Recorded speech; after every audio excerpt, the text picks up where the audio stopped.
பேசுற? ஆமாங்க, உண்மைதானே சொல்றேன். உங்க குடும்பத்துல எல்லாருக்கும் காசு தானே பெருசா இருக்கு. அதுலயும் உங்க அக்கா அவங்க காசு தானே பெருசா மதிக்கிறாங்க. மனுஷங்களை எங்க மதிக்கிறாங்க? எங்க அக்கா உங்க மனுஷங்களை எல்லாம் மதிக்கலையா? சும்மா ஏதாவது பேசாத. ஆமாங்க, இன்னைக்கு எங்க அண்ணன் வீட்டுக்கு வந்திருந்தப்போ நீங்க எப்படி நடந்துக்கிட்டீங்கன்னு ஒரு நிமிஷம் யோசிச்சு பாருங்க. நீங்க எங்க அண்ணன் இங்க தங்க கூடாதுன்னு மிரட்டி விட்டுட்டீங்க. இது நம்ம தங்கச்சி விட நினைச்சுதானே எங்க அண்ணன் இங்க தங்க வந்திருப்பாரு. அடுத்த தடவை இந்த வீட்டுக்கு வரும்போது எந்த உரிமையில அவர் இங்க வருவாரு? சரி, அதெல்லாம் விடுங்க. அது எங்க தலையெழுத்து நாய் போச்சு. எங்க அண்ணன் போயிட்டு வரேன்னு என்கிட்ட கண் கலங்கி பேசிட்டு இருந்தப்போ உங்க அக்கா என்ன சொன்னாங்க தெரியுமா? பாசமலர் படத்துல வர சிவாஜி கணேசன் சாவித்ரி மாதிரி 2 பேரும் சீன் போட்டுட்டு இருக்கோம். எங்களை பார்த்து கிண்டல் பண்றாங்க. அடுத்தவங்களோட ஃபீலிங்ஸ் கொஞ்சம் கூட புரிஞ்சுக்காதவங்க தான் உங்க அக்கா. கல்யாண மண்டபத்திலயும் உங்க அக்கா இதே மாதிரி தான் நடந்துகிட்டாங்க. அப்பாவும் சித்தப்பாவும் அனுபவத்திலயும் வயசுலயும் எவ்வளவு பெரிய ஆளுங்க. காசுக்காக அவங்கள தூக்கி எறிஞ்சு பேசுறவங்க தான் உங்க அக்கா. இப்ப என்ன வந்த அன்னைக்கு எங்க அக்காவை குறை சொல்ல ஆரம்பிச்சிட்டியா? நான் வந்ததுல இருந்து இல்லங்க, உங்க அக்கா பிறந்ததுல இருந்து அவங்க குணம் அப்படிதான் இருக்கு. அதுக்கு நான் என்ன பண்ண முடியும்? இங்க பாரு, தேவையில்லாம எங்க அக்காவை குறை சொல்ற வேலையெல்லாம் வேணாம். ஏன்னா என்னை எடுத்து வளர்த்தது எல்லாமே எங்க அக்கா தான். நான் ஒன்னும் குறை சொல்லலங்க, அவங்க குணம் என்னன்னு உங்களுக்கு எடுத்து சொல்லிட்டு இருக்கேன். இங்க பாரு, உனக்கு பிடிக்கலங்கிறதுக்காக சும்மா குறை சொல்லிக்கிட்டு இருக்காத. நீங்க கோவப்படுவீங்கன்னு எனக்கு தெரியுங்க. ஏன்னா குணத்துல உங்களுக்கும் உங்க அக்காக்கும் ஒன்னும் பெரிய வித்தியாசம் கிடையாது. நீங்களும் உங்க அக்கா மாதிரி தானே பணத்தாசை பிடிச்ச மனுஷனா இருக்கீங்க. மண்டபத்துல 25,000 ரூபாய் பணம் கொடுத்தாதான் தாடி ஏறும் உங்க அக்கா சொன்னாங்க. நீங்க மட்டும் ஒரு நல்ல மனுஷனா இருந்தா என்ன பண்ணிருக்கணும்? கல்யாணம் முதல்ல நடக்கட்டும், அதுக்கப்புறம் பணத்தை பத்தி பேசலாம்னு சொல்லிருக்கணுமா இல்லையா? ஆனா நீங்க நான் பாக்கும்போது தலையில குனிஞ்சிட்டு இருந்தீங்க. இங்க பாரு மகேஷ், உனக்கு தான் பேச தெரியுங்கிறதுக்காக பேசாத. நீங்க தர்றேன்னு ஒத்துக்கிட்ட பணத்தை தானே அவங்க கேட்டாங்க, புதுசா ஒண்ணு கேட்கலையே. அது தாங்க நானும் சொல்றேன். மனுஷங்களை மதிக்கணும், சூழ்நிலைய புரிஞ்சுக்கணும். அப்படி இல்லாம பணம் காசுன்னு பிசினஸ் மாதிரி பேசினா எப்படி ஒருத்தர் மேல பிரிய வரும்னு சொல்லுங்க. இப்ப என்ன சொல்ல வர்ற? இன்னைக்கு நமக்கு ஃபர்ஸ்ட் நைட். என் மனசு பூரா சந்தோஷம் இருக்கிறதுக்கு பதிலா கோபமும் வேதனையும் தான் இருக்கு. என்னோட ஃபீலிங்ஸை என்னைக்கு முழுசா நீங்க புரிஞ்சுக்கிறீங்களோ அதுக்கப்புறம் தான் என்னால உங்ககிட்ட சகஜமா இருக்க முடியும். எனக்கு ஒரு விஷயம் புரியலங்க. இந்த 25,000 ரூபாய் பணத்தை கொடுத்து நான் உங்களை விலைக்கு வாங்கியிருக்கேனா, இல்ல இந்த 25,000 ரூபாய் பணம் கொடுத்ததுனாலதான் உங்களுக்கு என்ன பிடிச்சிருக்கா? இந்த கேள்வி என்ன உறுத்திக்கிட்டே இருக்கு. நான் இப்பவும் சொல்றேங்க, நீங்க இப்பவும் உங்க அக்காவுக்கு ஒரு நல்ல தம்பியா தான் இருக்கீங்க. ஆனா எப்போ எனக்கு ஏன் புருஷனா நடந்துக்கிறீங்கன்னு எனக்கு தோணுதோ அப்ப நம்ம புருஷ முன்னாடியா இருக்கலாம்.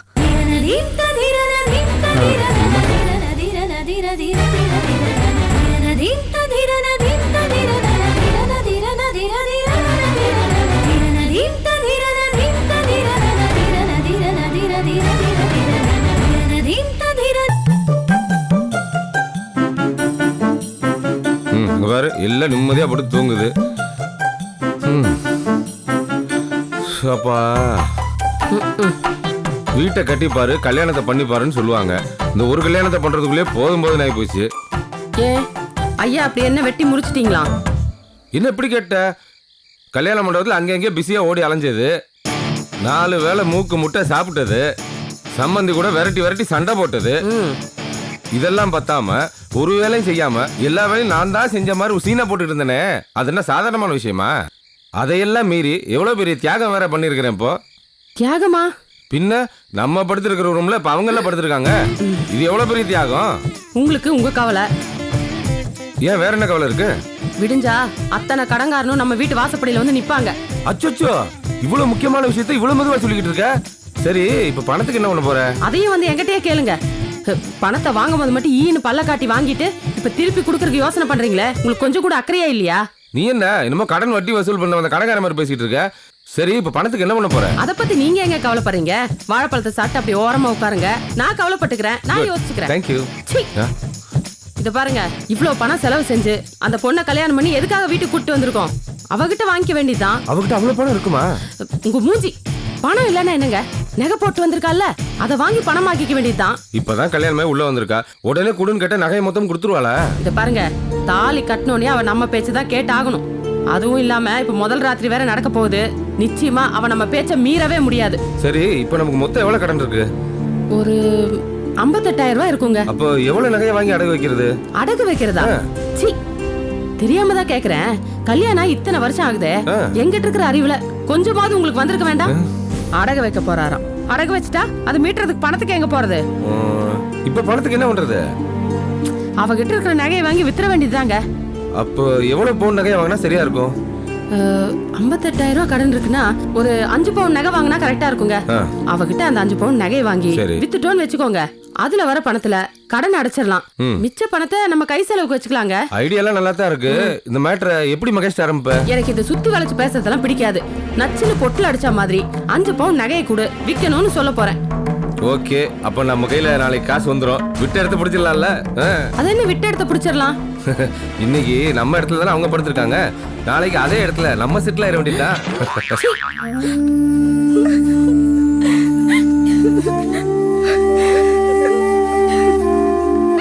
அழாதீங்கம்மா, பாண்டிக்கு ஒன்னும் ஆயிராது.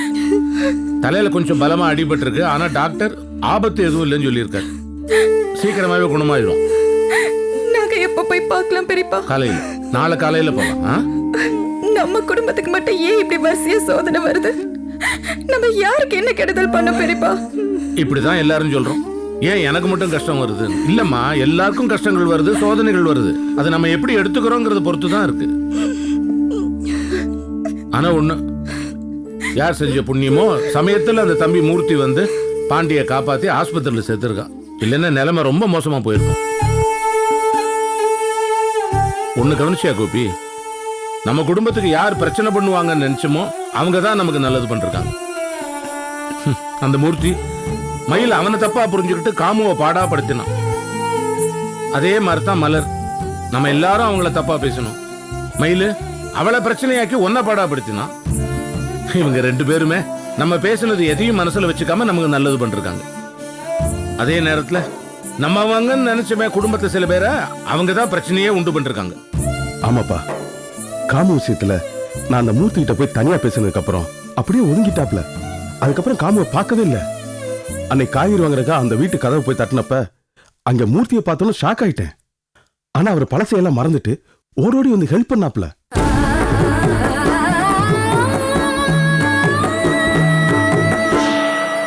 கல்யாணத்தப்ப சரியான நேரத்துல காய்கறி வராம இருந்துச்சு, ரொம்ப பெரிய பிரச்சனையா இருக்கும். இப்ப பாண்டிய காப்பாத்தி ஆஸ்பத்திரியில சேர்த்திருக்கான்.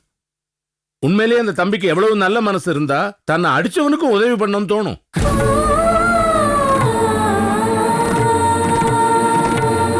அந்த பொண்ணு மலர் சரியான சமயத்துல வந்து பண உதவி பண்ணதுனால கல்யாணம் நல்லபடியா நடந்துச்சு.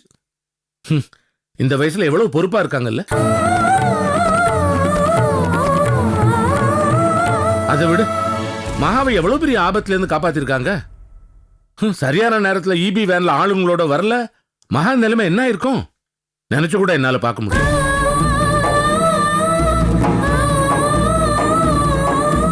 ஆமாப்பா, அவங்க ரொம்ப நல்லவங்க. அதுவும் நமக்குன்னு தேடி தேடி வந்து உதவி செய்யறாங்க.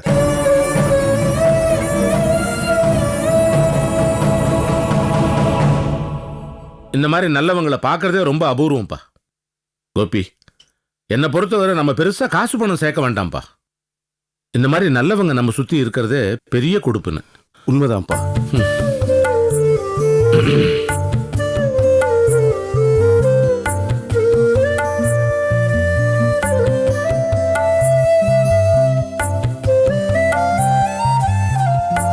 அத்தா, மாமா சொன்னது சரிதான். மலர் மேடம் மட்டும் வந்து காப்பாத்தலனா இன்னைக்கு நான் முன்னாடி நின்று பேசியிருந்திருக்கவே முடியாது. செத்திருப்பேன். எனக்கு ஏதாவது ஒண்ணு நடந்திருந்துச்சுன்னா கண்டிப்பா நான் செத்திருப்பேன். அவங்க செஞ்ச உதவியை என்னால மறக்கவே முடியாது. மலர் மேடத்தை நான் எப்படிலாம் டீஸ் பண்ணிருக்கேன். பல தடவை அவங்க முகத்துக்கு நேரா இன்சல்ட் பண்ணிருக்கேன், திட்டிருக்கேன்.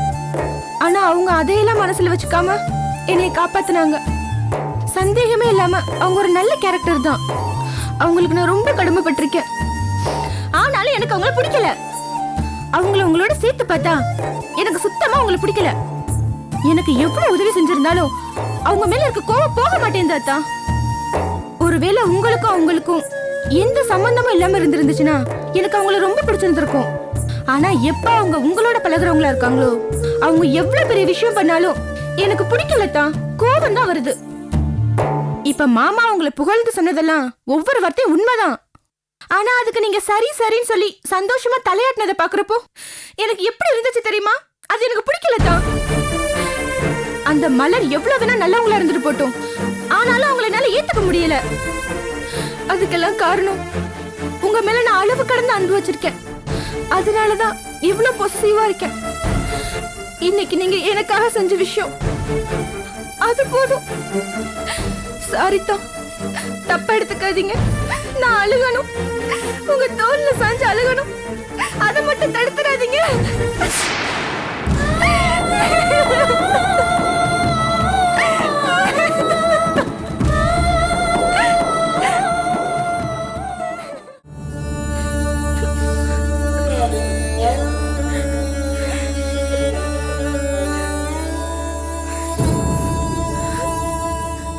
அப்பா, அப்பா, அண்ணா எப்படி இருக்குப்பா?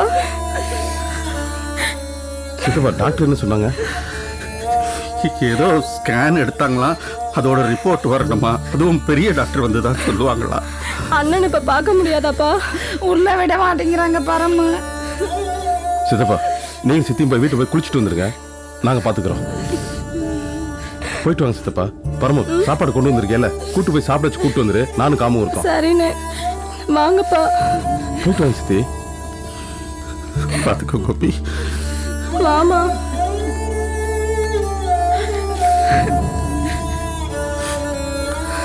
சார், இதில் எழுதியிருக்க மெடிசின்ல வாங்கிட்டு வந்துருக்கோம்.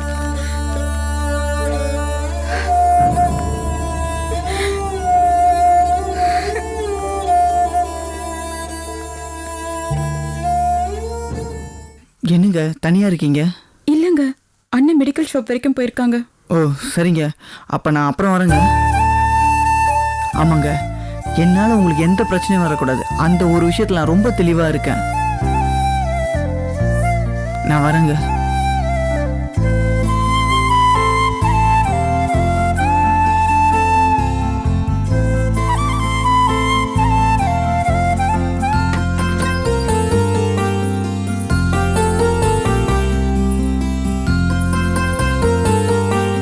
குளிச்சிட்டியா மகேஷ்? குளிச்சுட்டேன். சரி வா, இட்லி வெங்காய சட்னி அரைச்சிருக்கேன். முதல்ல நீ வந்து சாப்பிட்டுரு, சரியா? அப்புறம் நாளையில இருந்து இந்த வேலையெல்லாம் நீ தான் செய்யணும். சரிங்க. அம்மா, உங்க வீட்டுக்காரங்க? அவரு உள்ள இருக்காருங்க.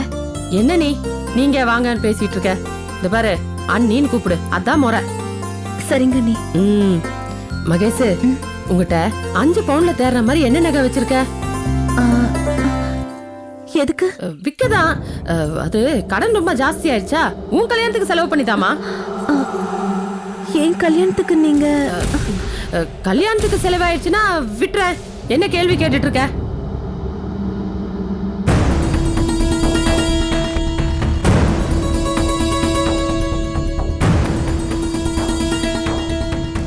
அவங்கள எதுக்கு பாக்குற? இல்ல, அவங்க ஏதாவது சொல்லுவாங்கன்னு பாக்குறியா? அவங்க என்ன சொல்ல போறாங்க? இது நம்ம வீட்டு பிரச்சனை. பிரச்சனையெல்லாம் சரிதாங்க, ஆனா அதுக்காக வந்த முதல் நாளே நகையை கலட்டி கொடுன்னு கேக்குறது அவ்வளவு நல்லாவா இருக்கு? என்னைக்கு வந்தா என்னங்க? அவ எங்க வீட்டுக்கு வந்துட்டா. இனிமே அவ இந்த வீட்டு பொண்ணு. இந்த வீட்டுல என்ன பிரச்சனை நடந்தாலும் அதுல அவளுக்கும் பங்கு இருக்கு. அதோட பூந்த வீட்டுக்கு உதவாத நகை எதுக்குங்க? அதுக்கு உங்க நகையை வச்சு செலவு பண்ணுங்க. வீட்டுக்கு வந்த புது பொண்ணு கிட்ட வந்த முதல் நாளே நகையெல்லாம் கேக்குறீங்களே, இது எந்த ஒரு நியாயம்? ஏய், உன்னை யாருன்னா இங்க கூப்பிட்டாங்களா? நானும் மகேஷும் தானே பேசிட்டு இருக்கோம். எதுக்கு தேவையில்லாம நடுவுல வந்து மூக்க நுழைக்கிற? போய் உன் வேலையை பாரு. நல்ல ஆளை துணைக்கு அனுப்பிச்சிருக்காங்க. நீங்க நகையை அடகு வைக்க போறீங்களா? அடகு வைக்கல, அதை வித்துதான் கடனே அடைக்க போறேன். ஏன், உங்க வீட்டுல யார்ட்டையாவது கேட்கணுமா?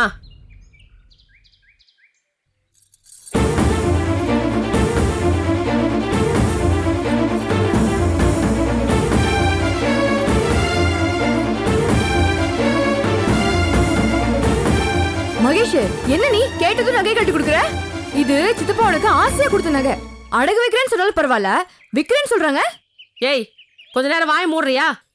இனிமே அவ இந்த வீட்டு பொண்ணு. இந்த வீட்டு கஷ்டத்துக்காக தான் அவ இந்த நகையை கொடுத்துருக்கா. அதெல்லாம் சரிதாங்க, இன்னும் தாலி பிரிச்சு கோக்குற ஃபங்க்ஷன் கூட முடியல, அதுக்குள்ள நகையை விற்கணுங்கிறீங்களே. அதுக்கு என்னங்க பண்றது? எங்க பிரச்சனை என்னன்னு எங்களுக்கு தான் தெரியும். உங்க வீட்டு பிரச்சனையை நீங்க தான் பாத்துக்கணும். இவ்வளவு நாள் எங்க அக்கா நம்பியா இருந்தீங்க. இவ்ளோ நாள் உங்களுக்கு பண பிரச்சனையே வந்தது இல்லையா? அதெல்லாம் எப்படி சமாளிச்சீங்களோ அதே மாதிரி இதே சமாளிங்க.